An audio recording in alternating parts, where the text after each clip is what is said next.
657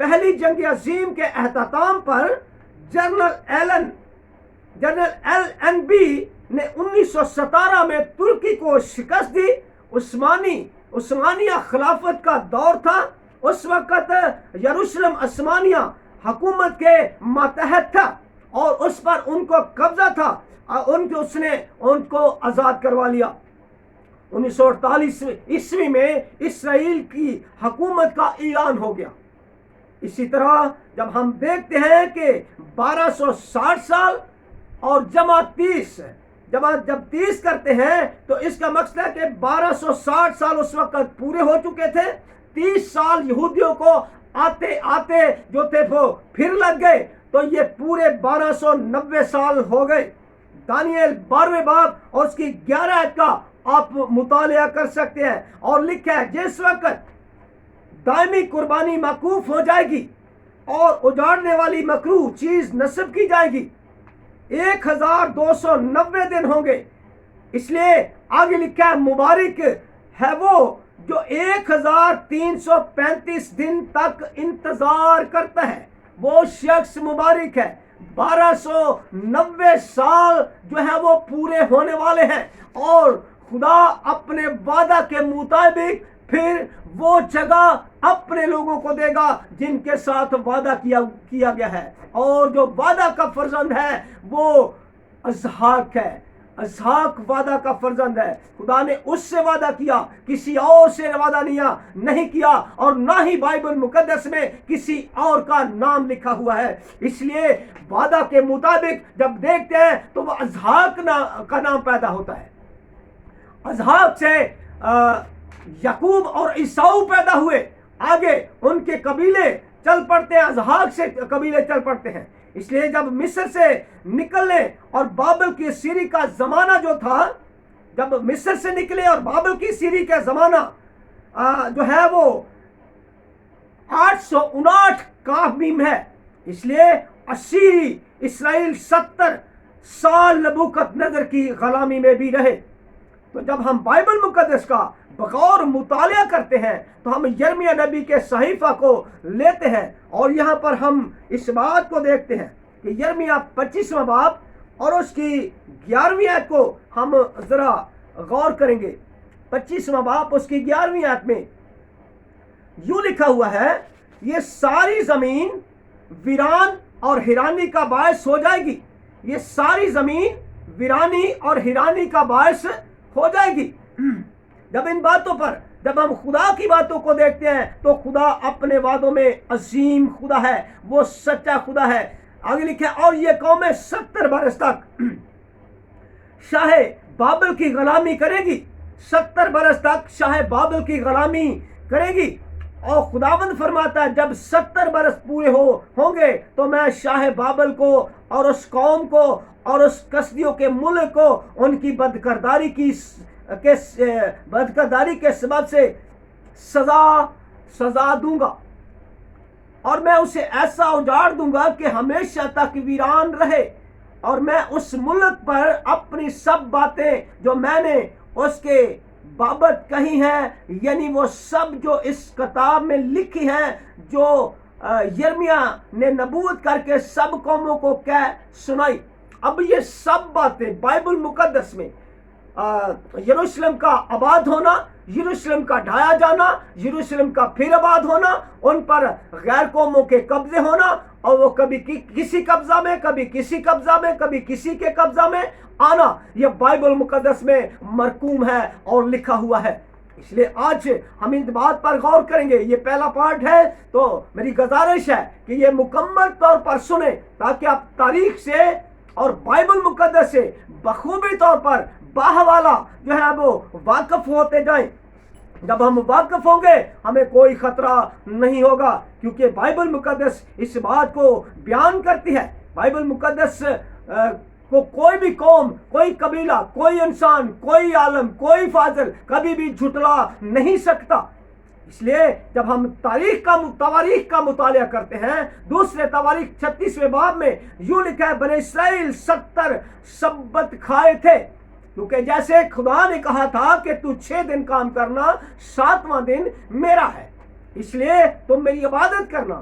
وہ عبادت کے لیے بھی نہ جاتے تھے، وہ خدا کی کوئی پرواہ نہیں کرتے تھے۔ جب ہوشی نبی کی کتاب کا مطالعہ کرتے ہیں، غالباً 30 باب اس کی 10ویں آیات میں لکھا ہے، وہ بادشاہ سے کہتے ہیں کہ بادشاہ تو کون ہے؟ ہم تو خدا کی پرواہ نہیں کرتے، ہمیں خدا کی کوئی پرواہ نہیں ہے، لیکن تو ہمارا کیا کر سکتا ہے؟ جب تواریخ کو دیکھتے ہیں، لکھا ہے کہ خدا کے ساتھ انہوں نے 420 کی۔ ہم اس 420 کو دیکھیں گے۔ انہوں نے 70 سال غلامی میں رہے اور 6 دن کام کرنا تھا۔ تو جب ہم 70 ضرب 6 کا دیکھتے ہیں تو اس کا جواب آتا ہے 420۔ تو اکثر ایسے لوگوں کو یہ ایک لقب دیا جاتا ہے، 420 کا لقب دیا جاتا ہے۔ تو ہم دیکھتے ہیں کہ زمین کے ساتھ بھی قوم بنی اسرائیل نے 420 کی، اور خدا کے ساتھ بھی انہوں نے 420 کی۔ جب سن قابمیم 970 آیا تو حضرت سلیمان بادشاہ بنا، اور 966 میں ہیکل تعمیر ہونا شروع ہو گئی۔ 7 سال لگ گئے، تو پھر لکھا ہے کہ 587 میں نبوکت نظر نے اسے برباد کر دیا۔ 372 سال یہ قائم رہی۔ اب نئی ہیکل بنے گی، اب نئی ہیکل بننے کو جا رہی ہے، وہ اعلان کر رہے ہیں۔ لیکن ہم دیکھتے ہیں اسی طرح انسانوں کو قتل کر رہا ہے، مار رہا ہے، لیکن خدا نہیں چاہتا کہ ہم انسان ایک دوسرے کو قتل کریں، قومیں ایک دوسرے کو قتل کریں۔ لیکن خدا امن کا بادشاہ ہے، امن کا شہزادہ ہے، صلح اور سلامتی کا شہزادہ ہے۔ لیکن خدا اپنے کلام کو کبھی بھی مٹی میں ملنے نہیں دے گا۔ ہم اگلے حصہ میں، اگلے پارٹس میں اس بات کو بھی اور زیادہ جانیں گے۔ ہم دیکھیں گے کیا یہ نئی ہیکل مکمل ہوگی، کیا یہ نئی ہیکل مکمل ہوگی؟ ہم اس بات کو جانیں گے، یہ بنائے گا کون؟ کیا یہ مکمل ہوگی؟ اس میں یہ مکمل نہیں ہوگی، اس میں 5 چیزیں نہیں ہوگی۔ نمبر 1 ہے عہد کا صندوق، اس میں نہیں ہوگا۔ نمبر 2 پاک آگ اس میں نہیں ہوگی۔ نمبر 3 شکائنا اس میں نہیں ہوگا۔ نمبر 4 پاک روح اس میں نہیں ہوگا۔ نمبر 5 اوریم اور تمیم اس میں نہیں ہوں گے۔ اس لیے اس میں وہ ابلیس، وہ مخالف مسیح بیٹھے گا اور اپنے آپ کو بڑا بنائے گا اور کہے گا میں ہی وہ یسوع ہوں جو آنے والا تھا، پہلا یسوع جو آ چکا تھا، جس کو آپ پوجتے رہے، جس کی عبادت کرتے رہے، جسے سجدے کرتے رہے، لیکن وہ نہیں تھا۔ میں آپ کی ساری باتوں کو پورا کروں گا اور آپ کے ساتھ رہوں گا۔ یہ وہ دھوکے باز ہے جو اب دنیا میں آنے والا ہے۔ یہودی اب دوسری بار اس سے دھوکہ کھائیں گے، اور پھر روئیں گے بھی، پچھتائیں گے بھی، اور یہ بھی کہیں گے اے پہاڑوں پتھروں ہم پر گر پڑو اور ہمیں برا کے غضب سے چھپا لو۔ اس لیے اب ہمیں ان کو دیکھنا ہے۔ جب ان کو ہوش آ جائے گی، یہ پہچان جائیں گے، پھر یہ روئیں گے، پھر یہ پہاڑوں پتھروں کی طرف بھاگیں گے۔ خدا اپنے وعدوں میں سچا ہے۔ جب ہم خدا کے وعدوں کو دیکھتے ہیں، تو جب خدا کے وعدوں پر غور کرتے ہیں، اس پر عمل کرتے ہیں، تو یقیناً خدا وہ جگہ، وہ برکت، وہ زندگی، وہ شفا ہمیں جاری کرتا ہے، بشرطے کہ ہم پورے طور پر اس کے ساتھ وفاداری سے چلتے رہے، خواہ وہ کوئی قوم، کوئی قبیلہ، کوئی امت ہو۔ اعمال کی کتاب کو جب ہم دیکھتے ہیں تو 7 باب اس کی 6 اور 7 آیات میں یوں مرقوم ہے، لکھا ہوا ہے، اور خدا نے یہ فرمایا کہ تیری نسل غیر ملک میں پردیسی ہوگی۔ وہ ان کو غلامی میں رکھیں گے۔ پھر خدا نے کہا 400 برس تک ان سے بدسلوکی کریں گے۔ اب فرعون نے کتنے ان پر ظلم ڈھائے، مصری لوگوں نے کتنے ان پر ظلم ڈھائے۔ جب 7 آیات پر غور کرتے ہیں، 7 آیات کو دیکھتے ہیں، پھر خدا نے کہا جس قوم کی وہ غلامی میں رہیں گے اس کو میں سزا دوں گا۔ اب خدا نے بابل کے لیے بھی یہ نبوت کر دی، خدا نے مصر کے لیے بھی یہ نبوت کر دی۔ مصر جو ہے یہ گناہ کی غلامی کا گھر ہے۔ شاید ہم پاکستان میں رہتے ہوئے بھی غلامی میں رہتے ہیں، ہم گناہ کرتے ہیں تو پھر ہم مصر میں ہیں۔ ہم مصر سے باہر نکلنا نہیں چاہتے. ہمارے لوگ, ہماری قوم, مسیحی قوم مصر سے باہر نکلنا نہیں چاہتی. جب کوئی بابل میں ہے تو بابل کا مطلب بغاوت کرنا, سیاسی, سماجی, ثقافتی نظام کو کہا گیا ہے. ہم بابل میں بھی رہتے ہیں, ہم مصر میں بھی رہتے ہیں, ہم خدا کے ساتھ بھی چلتے ہیں, ہم خدا کو دھوکہ دیتے ہیں, لیکن خدا کو کوئی بھی دھوکہ دے نہیں سکتا. وہ اپنے آپ کو ہی دھوکہ دے رہا ہوتا ہے. جیسے قوم بنی اسرائیل نے بغاوت کی ہے, وہ بابل میں چلے گئے ہیں. اس لیے آج کوئی بغاوت کرتا ہے خدا سے, وہ بابل میں ہے. لیکن خدا آپ کو بلاتا ہے, وہ کہتا ہے اعلان کر دو کہ میں بابل کو کھنڈر بنا دوں گا, بابل کو ویران کر دوں گا. اے میرے لوگوں, کسدیوں کے اور سے بابل سے باہر نکل آؤ. جس طرح سدوم اور عمورہ میں جو لوط تھا, اس کو کہا لوط تو یہاں سے نکل جا, میں اس شہر کو برباد کرنے والا ہوں. لیکن خدا اسے اونچے پر لے جانا چاہتا تھا, اونچے پہاڑ پر بھیجنا چاہتا تھا, لیکن اس نے کہا نہیں, مجھے ذرا یہیں تھوڑا سا جانے دے, آگے جانے دے. خدا نے کہا تو نکل جا یہاں سے. آج بہت سارے لوگ, خدا ان کو اونچے پر لے جانا چاہتا ہے, خدا ان کو اگلے حصہ میں لے جانا چاہتا ہے, لیکن وہ اکثر کہتے ہیں نہیں جی ہمارا چرچ یہ نزدیک ہے. وہ دور جانا نہیں چاہتے. اس لیے ہمیں کلام کی سچائی کو لینے کے لیے ایک عام محاورہ ہے, اگر تمہیں علم حاصل کرنے کے لیے چین بھی جانا پڑے تو تم جاؤ. اس لیے آج لیکن لوگوں میں یہ بات پائی نہیں جاتی. ہم 7 آیت کو دیکھتے ہیں کہ وہ غلامی میں رہیں گے, اس کو میں ان لوگوں کو جن کی غلامی میں رہیں گے میں سزا دوں گا. وہ نکل کر اسی جگہ میری عبادت کریں گے, وہ اسی جگہ پر آئیں گے, اسی جگہ پر میری عبادت کریں گے. میں ان کو اسی جگہ پر بساؤں گا, اسی جگہ پر وہ بسیں گے, اور ان کے دشمن ان کو پھر دکھ دینے نہ پائیں گے. ہم دیکھتے ہیں کہ وعدہ کن لوگوں سے ہے. 8ویں آیت, اسی بات کی 8ویں آیت پر غور کرتے ہیں. اس حالت میں ابراہیم سے اسحاق پیدا ہوا, اور 8ویں دن اس کا ختنہ ہوا, اور اسحاق سے یعقوب پیدا ہوا, اور یعقوب سے 12 قبیلوں کے بزرگ پیدا ہوئے. جب ہم ان باتوں پر غور کرتے ہیں تو وعدہ کن سے ہے؟ آپ کیوں جھگڑ رہے ہیں, کیوں جنگ و جدل ہے؟ اس لیے جب خدا نے ان کو دے دی ہے, ان کا نام لے کر بلا لیا ہے, تو پھر ہمیں چاہیے کہ ہم خدا کے کلام پر غور کر لیں. جب 5ویں آیت پر ہم غور کرتے ہیں, جگہ کا وعدہ لکھا ہے کہ میں یہ زمین تیرے اور تیرے بعد تیری نسل کے قبضہ میں کر دوں گا, تیرے بعد تیری نسل کے قبضہ میں کر دوں گا. اب ابراہیم کی نسل جو ہے, اب خدا نسلوں سے نہیں کہتا بلکہ نسل سے کہتا ہے, جو وعدہ کا فرزند ہے, اور وعدہ کا فرزند جو ہے وہ اسحاق ہے.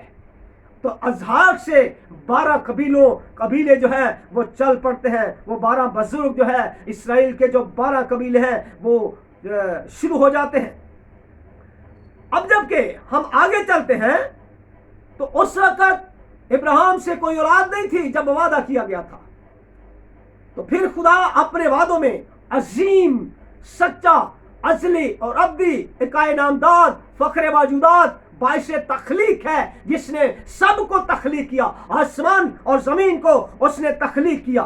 اس وقت لکھا ہے, اس وقت تو ہمارے بھائیوں کا نام و نشان بھی نہیں تھا جو جنگ کر رہے ہیں. اس وقت ان کا کوئی نام و نشان بھی نہیں تھا. جب خدا نے ان کو یہ جگہ دے دی, یہ جگہ ان کے نام کر دی, اور یہ بھی کہا کہ میں اس یروشلم میں رہوں گا, یہ سلامتی کا گھر ہے. آگے پارٹس میں ہم یروشلم کے ناموں کو دیکھیں گے کہ خدا نے کتنے نام دیے یروشلم کو, خدا نے کتنے پیار سے یروشلم کو بلایا. اس میں سے ایک نام بتاتا, اریل. اس لیے جب ہم اگلے پارٹس میں ان ناموں پر بھی غور کریں گے اور تاریخ کا بھی غور کریں گے, تو ضرور ہے کہ ہم ان باتوں کو بخوبی طور پر جان لیں گے. غلطیوں 30 باب اور اس کی 29 آیات میں بھی ہمیں یہ وعدہ نظر آتا ہے اور وارث بھی نظر آتا ہے. لکھا ہے, اگر تم مسیح کے ہو تو ابراہیم کی نسل اور وعدہ کے مطابق وارث ہو. ہاللیلویا.